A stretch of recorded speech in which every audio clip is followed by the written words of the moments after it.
Hey, what's up, guys? Welcome back. It's your host, Kate Angrum here, and this is For Your Future. Now, on today's episode, you know how in college they talk to you about the freshman 15?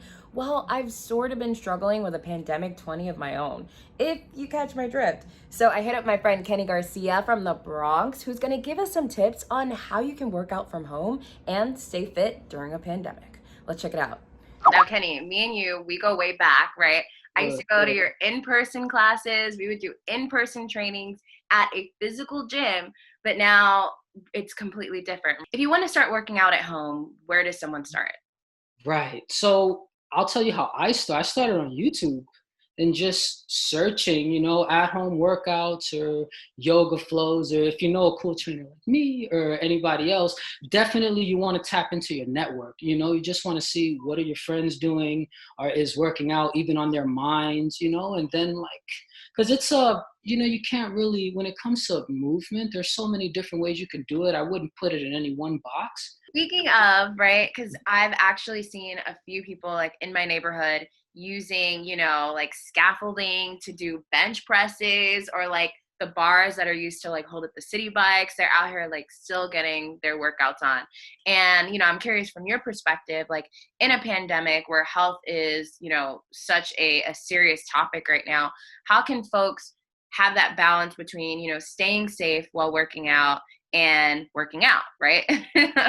Yeah, that's a tough one because the safest thing you can do is stay home. I mean, that's how you minimize the risk, is how you alleviate some of the stress off of the system. So staying, home is the best thing you can do, and training at home is the best thing you can do. But I know that's not always viable because we do have to go outside. But this is why, I really love yoga so much, because all you need is a mat. That's it. But you need a mat and knowledge. You know what I'm saying? And that's kind of the trade-off. You don't really need a gym. It's different. I miss just being able to lay on a bench and just sit in a machine, give a leg press. I really do miss it. But now it's like you have to become the machine and the lifter. So getting really creative is tough within your four walls. But I would say start there. Maximize that first, really do everything you can possibly think of in these four walls and be like, all right, now I got to go outside, and then just to minimize it as much as possible to keep yourself as safe as possible. Because what's the point of, training at all, right? It's to be the fittest, healthiest version of yourself. It doesn't make sense to me then to then risk your health to be healthy. Let's talk tips. So, right. I want to get started working out at home. What are some 5 tips that you have to just get started? It's hard to start. That's always the hardest part. So you just kind of have to, definitely hit the internet and find, somebody that's doing something you like. It could be anything. You don't need to be like the best in the world to help someone, further their goals. So that would be, the first thing. Just find somebody that's doing what you want to be doing, or something in the realm of it. It'll help get you started.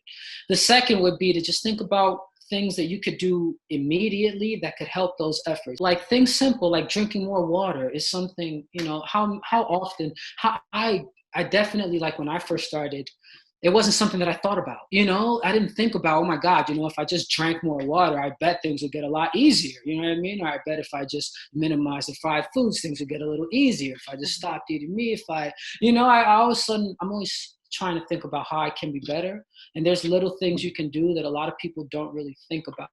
Another one would be just to be patient with yourself. Everything kind of sucks at first. My first yoga class was awful. I was so tight and stiff and I couldn't move and it felt terrible. But you stick with it. My motivation was strong enough. I knew I had to learn these things. And also, I feel like maybe the most important tip is to understand that when you are working out and you are and making that endeavor to, enhance your body, enhance your mind, it's really a commitment that you're making to yourself. I think can help build like a big foundation for you to start to blossom and build yourself. You know what I mean? Like it's just as much mental as it is physical. If your commitment is wishy-washy, like, oh, maybe I'll do it, maybe I don't, who knows exactly what'll happen? Because now you're letting the possibility for external circumstances to limit your growth. And we can't do that, especially now. See, I love that. I feel like when people first think about working out or they're looking at tips, they're probably automatically thinking about, okay, what are some legit exercises I can do? You know, like I'm just getting started. I want to like, you know, hit the ground running. But I feel Right. like that's such an important part of, you know, being able mentally to commit to even Oh, like yeah. starting. Because I feel Oh, like if you just like, you know, bust out the door and you haven't already like told yourself, hey, this is something that I'm going to take seriously, you right. might Right. stop. You know, you might give up halfway through or forget what that, you know, what that beginning motivation was to even start with. So I think Exactly. that's such a good point. Yeah. You gotta be okay. You also have to be okay with it not being perfect and just doing the best that you can every time. Whether it being something as simple like a plank or a squat, it's never as simple as it looks, you know? The people that make it look simple, they've put in hundreds of hours to make it look like that. It's a difference between like a novice and a master. They might be able to throw a punch, but there's a whole universe of experience on one side as opposed to the other. You know what I mean? Understanding that it's not going to be perfect at first is another important thing, you know, but to try anyway, do it anyway. You know, jumping rope is very difficult. You know what I mean? It's tough. And then you go on Instagram, you see these guys going crazy, but you just got to start wherever you are with whatever you have. And then over time, you'll get other tools. You know what I mean?